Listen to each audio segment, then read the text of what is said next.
Once I went back through the broken windows into the school, I snuck around quietly, sticking to the walls to stay out of sight. I loudly whispered Corey and Steven's name so I could find out where they were. They couldn't have gone too far. I thought I was in the clear, so I started to say their names a little louder, but it turned out to be a bad idea because I attracted another thing. I quickly ran in the opposite direction and I turned a corner super fast with a small time that it couldn't see me. I struggled myself into a locker and hid inside of it.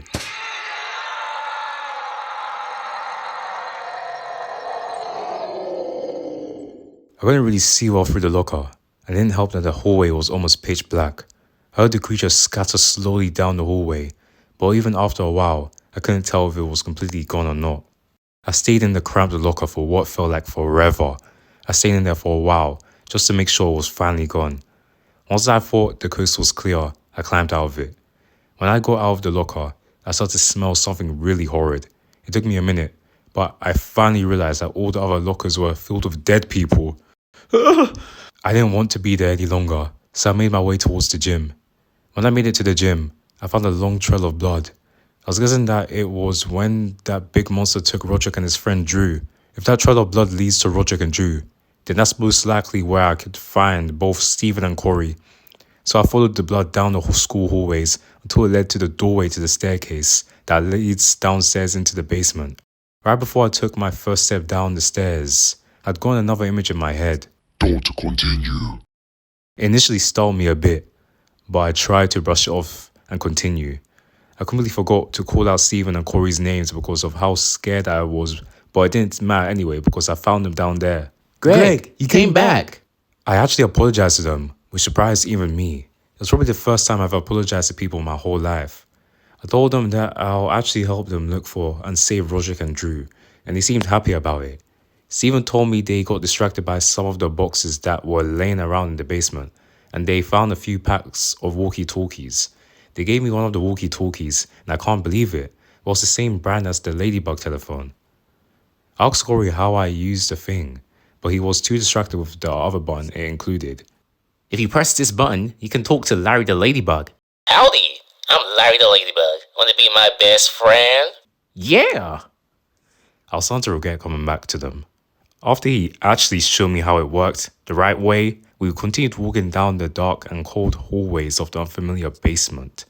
Moments later, we luckily ran into Roderick. We asked if he was okay, even though he obviously wasn't. He was covered in sweat and blood. He was out of breath too. He looked like he just ran a marathon. Greg, thank goodness. I remembered Roderick's friend, Drew, and I asked him where he was and if he was still alive. Roderick said no, and that he watched as Drew was eaten alive. When the monster was distracted eating Drew, he used that as his chance to slip away and run back. That's when I remembered something. I completely forgot about Rowley. Luckily, he showed up though.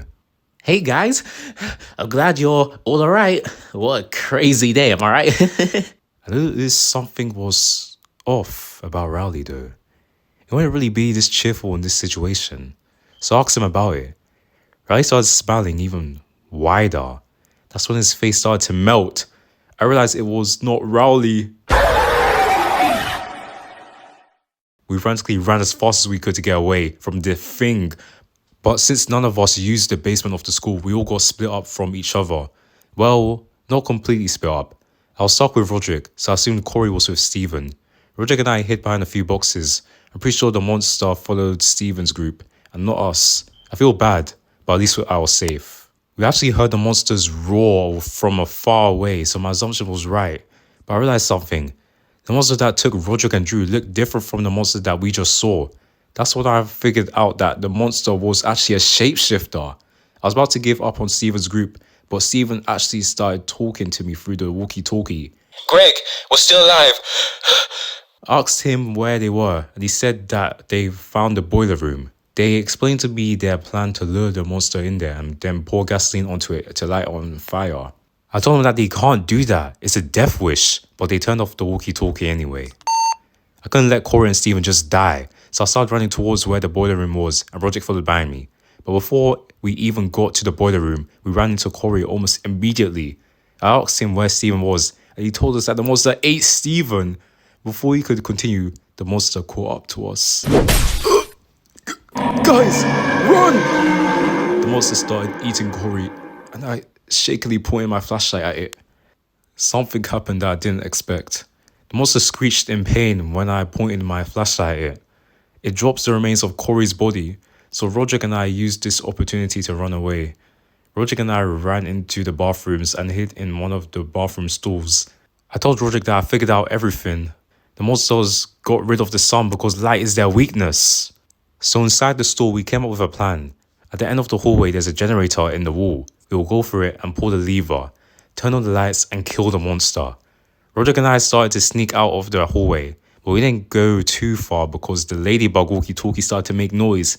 Do you want to play a game with Larry the Ladybug? Come on, man. That alerted the monster and it charged at us. This was our last and only hope of survival. Roderick and I made a run for the generator. Halfway down the hallway, Roderick tripped and fell down. The monster was getting closer to him, but I had to turn on the lights. I made it to the generator and pulled the lever. I turned around as the lights came on, and luckily, the monster didn't get to Roderick. It was screaming in pure agony. That was the last time I got images in my head. The images finally faded from my head, and the monster fell to the floor. I walked over to Roderick and helped him up. After we both made sure each of us were okay, we decided to leave the school since there was nothing for us here now. Before we left, Roderick looked outside and mentioned that the sun was back. To get a better look, we quickly ran up to the roof of the school. That's when we saw the craziest thing ever. These spirit things were going into the sky and fading away. Roderick then told me the smartest thing ever that I never even considered. His theory is that the giant shapeshifter monster we killed was the main one, and that one dying created a chain reaction and made all the others die too. Roderick and I decided to just sit there and watch them fly away. We're not really sure what we're gonna do next, but one thing is for sure, it's the dawn of the new world. The end. Wow, finally finished this with the part 4, even though there was a part 4 until people kept saying I should read it. But yeah, this is a really, really good one. Another good one, another great fanfic made by John. Make sure you guys check out his YouTube, subscribe, check out his Reddit as well, bro. He's a good guy. But yeah, bro, it's a pretty good story. Yeah, I'll say like it's pretty 10 out. It's like it's 10 out of 10. It's only 54 pages, but it's still really, really good. But yeah, guys, got any recommendations? Yeah, just leave them down below. And yeah.